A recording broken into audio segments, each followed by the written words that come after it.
set Inversus Psychometrics en una muestra pronta. Este trabajo no es solo realizado por personas, sino también por diferentes investigadores. El psicólogo Lindsay Vilca se encuentra aquí también, la psicóloga Elisa Quirós, María Carizaya Nahua, entre otros autores más. Aquí podemos ver un poco de las relaciones de los diferentes investigadores que estamos en este estudio en particular. Bueno, empezando un poco de la introducción, la problemática, sabemos que a raíz de la COVID ha habido un incremento considerablemente en los trastornos mentales, ¿no? Parte de esos problemas, ¿no?, podemos encontrarlo en el incremento de las estadísticas de prevalencia. Por ejemplo, se ha encontrado en algunos estudios que el 33% de cambios de estado de ánimo, como por ejemplo la depresión y la ansiedad, se han incrementado. Esto en realidad también se da en diferentes contextos, por ejemplo a nivel de Latinoamérica.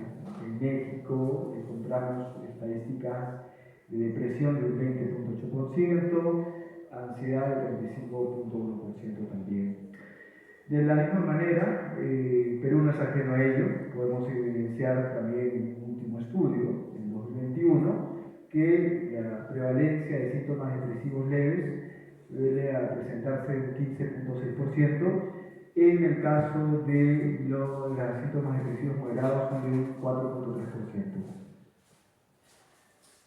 Ahora, frente a este contexto es importante tomar consideraciones. Lo más importante sería buscar intervenciones para estas personas que están, ¿no?, sufriendo, experimentando un problema de salud mental, pero frente a ese problema, ¿no?, tenemos diferentes brechas, diferentes limitantes que impiden. Pueden ser limitantes estructurales, sociales en general, pero también hay limitantes que son personales, ¿no? Hay variables personales que juegan un papel importante frente a ese acceso a un servicio de atención en salud mental. Una de esas variables que está relacionada con ello es la autoestigma por búsqueda de ayuda psicológica. Esta variable viene a ser a creencias negativas, ¿no?, relacionadas a la búsqueda de ayuda, ¿no?, que en realidad limitan y que impiden que una persona pueda acudir, en este caso, a un psicólogo. Se ha encontrado en diversos estudios que esta variable pues, está relacionada con la autosuficiencia, puede incrementar la falta de voluntad para buscar ayuda, favoreciendo también en la sintomatología el estrés, la depresión, ¿no?, y generando un miedo a la exclusión social, diferentes pensamientos de autodesvalorización y también pues la vergüenza, ¿no? También relacionado, merma, reduce lo que es la autocompasión, a su vez de ello pues incrementa lo que es la ansiedad en general. Entonces vemos pues que esta variable pues, está conectada, y es una variable personal, ¿no?, que podría impedir que una persona pueda acceder a un servicio, en este caso de salud mental, ¿no?, y que además está relacionada con diferentes efectos adversos para la salud mental de las personas. Ahora, para poder medir esta variable, ya se tiene hace unos años, en 2006 se desarrolló una escala, ¿no?, el Stigma of Taking Help. Es un instrumento, el único que existe para poder medir esta variable y que presenta 10 ítems. Este instrumento es unidimensional, ha mostrado propiedades psicométricas adecuadas en el estudio original y a su vez se han encontrado diferentes adaptaciones en el mundo en general, ¿no? Diferentes estudios, por ejemplo, en Estados Unidos, en Turquía, en Grecia, en Colombia, han desarrollado, ¿no?, diferentes adaptaciones, han evaluado las propiedades psicométricas de esta escala, ¿no?, probando, ¿no?, su estructura, la confiabilidad, entre otros aspectos. Recientemente, hace unos años, se han elaborado diferentes versiones un tanto más abreviadas, ¿no? Por ejemplo, tenemos una versión de 7 ítems y tenemos una versión de 3 ítems como tal, ¿no? Ambas en realidad han mostrado muy buenas propiedades psicométricas y han demostrado buen funcionamiento. Sin embargo, esta escala ha mostrado ciertas dificultades y es como mencionaba, si bien es cierto, ha habido diferentes estudios que han evaluado su dimensionalidad, su estructura interna. Se ha visto que hay una, digamos, dificultad respecto a esta replicación de esta estructura original que se tenía en un inicio en el estudio original del Bowen, ¿no? Por ejemplo, se ha encontrado en algunos estudios 2 dimensiones, ¿no? Se han encontrado factores que presentaban adecuadas propiedades psicométricas, adecuados índices de ajuste al realizar un análisis factorial confirmatorio, y a su vez se ha mostrado que estas 2 nuevas versiones poblaciones, la de 7 y la de 3 ítems, han mostrado o no tienen, digamos, evidencia, ¿no?, como tal psicométrica. Solo el primer estudio que se desarrolló y no ha habido más estudios a nivel de Latinoamérica.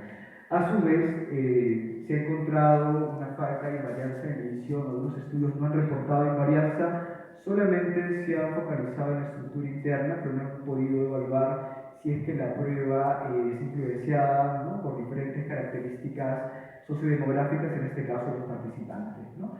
Frente a este contexto, hemos considerado importante, ¿no?, poder evaluar, en este caso, la estructura factorial del SOT, ¿no? Hemos considerado importante evaluar ambas versiones, tanto la de 10, la de 7 ítems y la de 3 ítems. Hemos también considerado evaluar las evidencias de validez relacionadas con otras variables, con otros constructos. También, sumado a ello, revisar invarianzas factoriales según el sexo y determinar el grado de fiabilidad.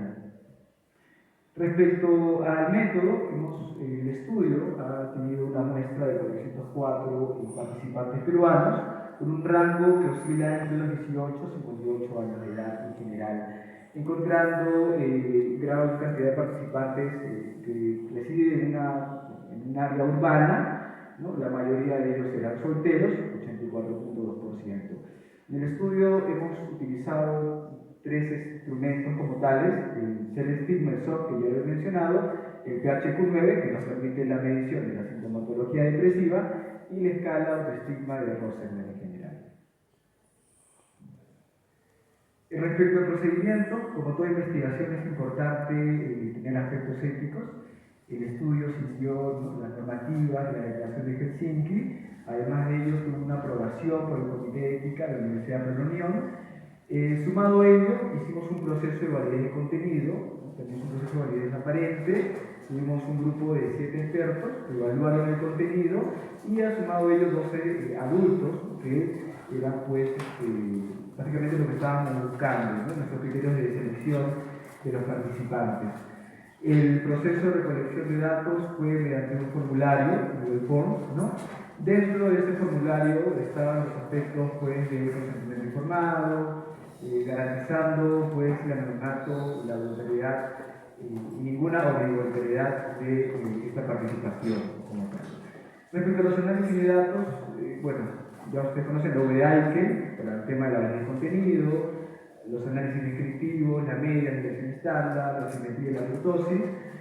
Además de ello, empleamos un modelo un poco reciente, ¿no?, este análisis de grafo circulatorio, que nos permite, pues, determinar la cantidad de factores de comunidades, como se les denomina en este enfoque, mediante, pues, este modelo gráfico gaussiano, ¿no?, utilizando un algoritmo, en este caso es Waltrap, el algoritmo Waltrap, y sumado a ello, complementando este EGA, ¿no?, utilizamos el RIEGA, que es una modificación del EGA, pero muy adecuado para cuando tenemos ítems que son negativos y positivos a la vez en una escala. Yo lo voy a explicar un poco más adelante porque se empleó. También tuvimos empleando el APC, el estimador mínimos cuadrados no ponderados con medio de varianza ajustada, el SMV, los índices de ajuste, RPCA, SRMR, CFI, y para la validez relacionada con otras variables empleamos los mismos indicadores de los índices de ajuste, utilizando un modelo de ecuaciones estructurales.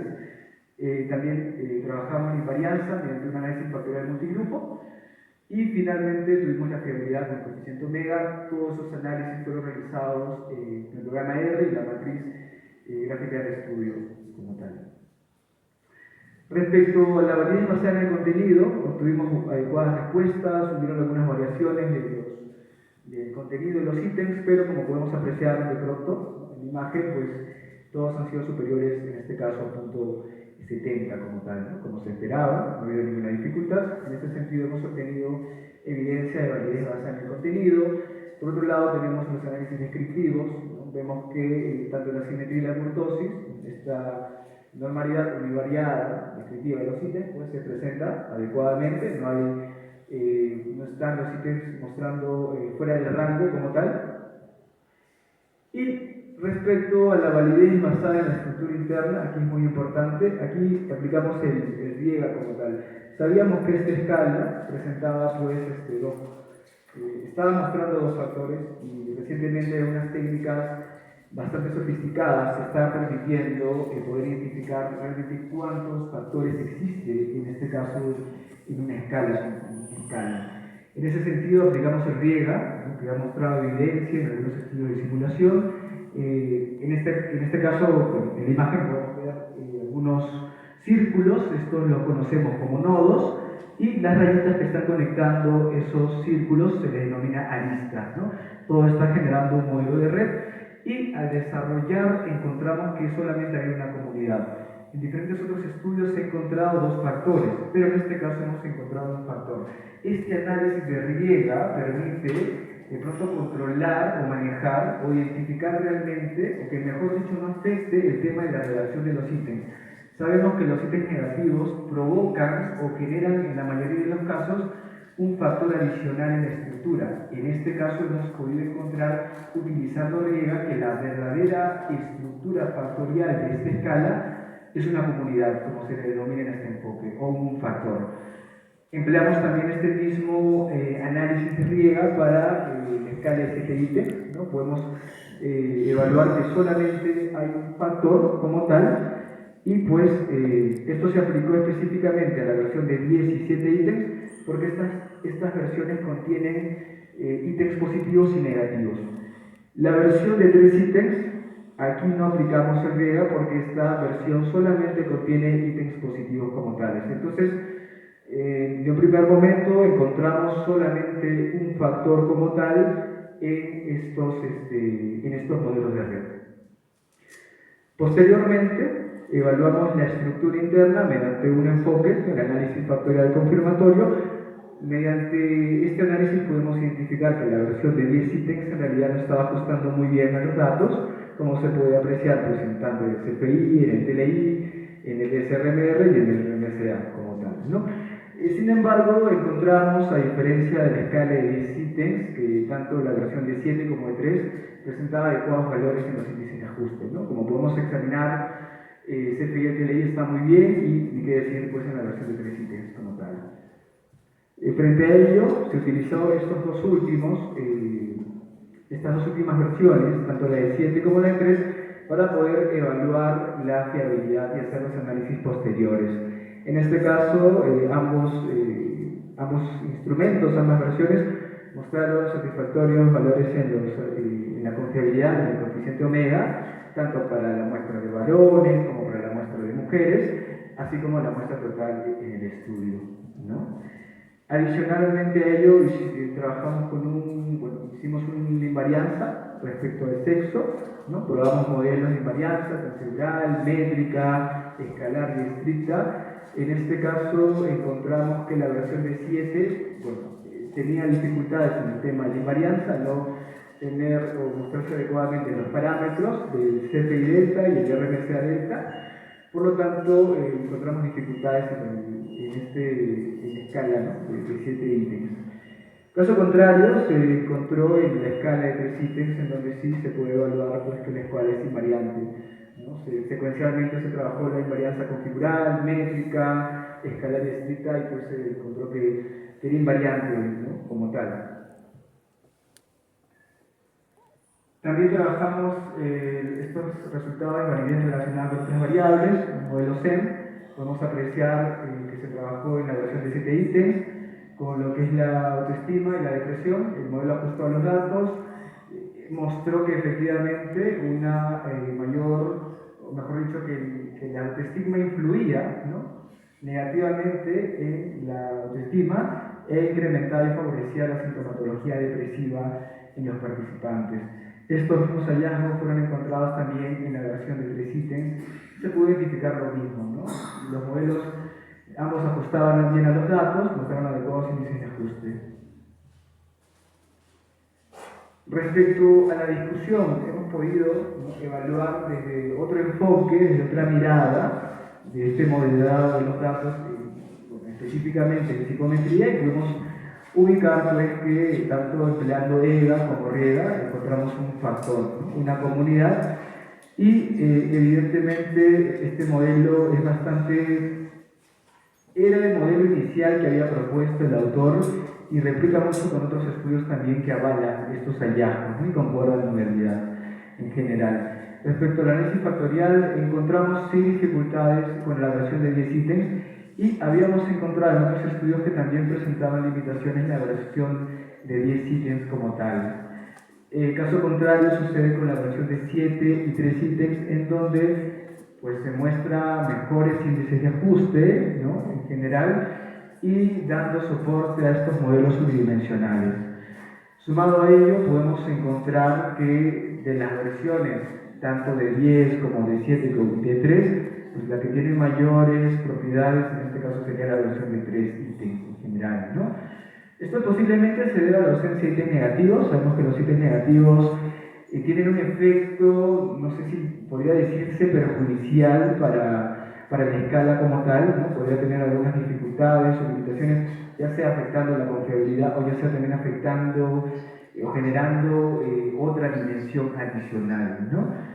Respecto a la confiabilidad, pues se mostraron adecuados valores como tales, el coeficiente de omega es bastante robusto, y finalmente pues encontramos la invarianza factorial, ¿no?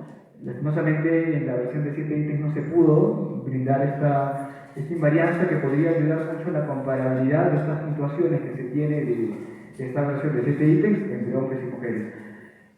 Pero caso contrario sucede en la versión de 3 ítems, en donde sí efectivamente los hallazgos brindan soporte que se puedan hacer futuros estudios comparativos sobre el sexo en general. La validez basada en la relación con otras variables mostró que este tema del autoestigma, ¿no?, predice niveles de presión y pues conlleva y afecta sustancialmente a la autoestima. Sumado a ello, ¿no?, se entiende que tener este autoestigma, tener este prejuicio, estos estigmas o estas creencias negativas a la ayuda psicológica va a poder incrementar la sintomatología depresiva y a su vez va a mermar y reducir pues, la autoestima. Algunas fortalezas del estudio: este es uno de los primeros estudios en evaluar esta escala en América Latina, básicamente en proporcionar evidencia a estas dos nuevas versiones que se tenían y que todavía no existían estudios previos que evalúen su estructura, que evalúen sus propiedades como tales. A su vez, entendemos pues que el SOC tiene muchas ventajas, muestra efectivamente adecuadas propiedades psicométricas, tanto de validez y confiabilidad, y sabemos que investigación perfecta no existe en realidad y toda investigación pues tiene limitaciones. Una limitación del estudio es que fue un muestreo no probabilístico. En este sentido, no permite generalizar los resultados encontrados como tales, ¿no? Tampoco no tuvimos una evidencia de invarianza longitudinal, ¿no? Es decir, poder identificar si esta estructura puede no alterarse o es invariante respecto a las diferentes aplicaciones en el tiempo, ¿no? También no pudimos estimar la confiabilidad mediante test de T, ¿no? Conocer si esta estabilidad de las puntuaciones no varía en función del tiempo como tal. En nuestro modelo aplicamos la depresión, la autoestima, no evaluamos otras variables que podrían también ser importantes para poder obtener mayor fuente de evidencia de validez relacionada con otras variables.